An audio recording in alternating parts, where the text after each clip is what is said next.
வணக்கம்.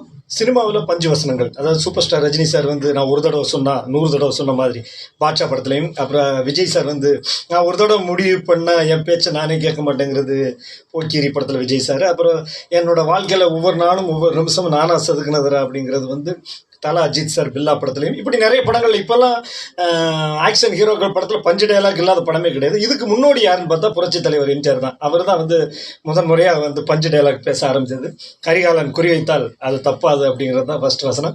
அது மாதிரி நிறைய படங்கள், எம்ஜிஆர் படங்களில் நிறைய படங்கள் பார்த்தீங்கன்னா, 1001 படங்கள்லாம் பார்த்தீங்கன்னா நம்பியார் சார் வசனம் பேசுவார்.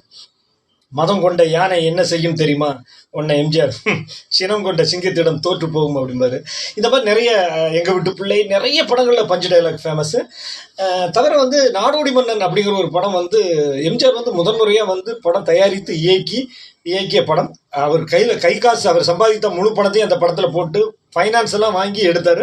இந்த படம் ஜெயிச்சா நான் வந்து மன்னன், இந்த படம் ஜெயிக்கலைன்னா நான் நாடோடி அப்படின்னு சொன்ன வசனம் சொன்ன விஷயங்கள் வந்து எல்லா பட்டித்தொட்டியெல்லாம் போய் சேர்ந்தது. ஆனால் அந்த படம் ரிலீஸ் ஆகி வெள்ளி விழா, அதாவது இப்போ பாகுபலி இதெல்லாம் வருது இல்லை, பாகுபலி 2 இந்த மாதிரி 10 மடங்கு பவர் உள்ள படம் தான் நாடோடி மன்னன். அதுக்கப்புறம் அடிமை பெண், அந்த மாதிரி உள்ள படங்கள்லாம். என்னன்னா நம்ம இப்போ என்ன பண்ணாலும் இதோட இன்ஸ்பிரேஷன் வந்து முன்னாடி யாராச்சும் ஒருத்தர் பண்ணியிருப்பாங்க. நன்றி.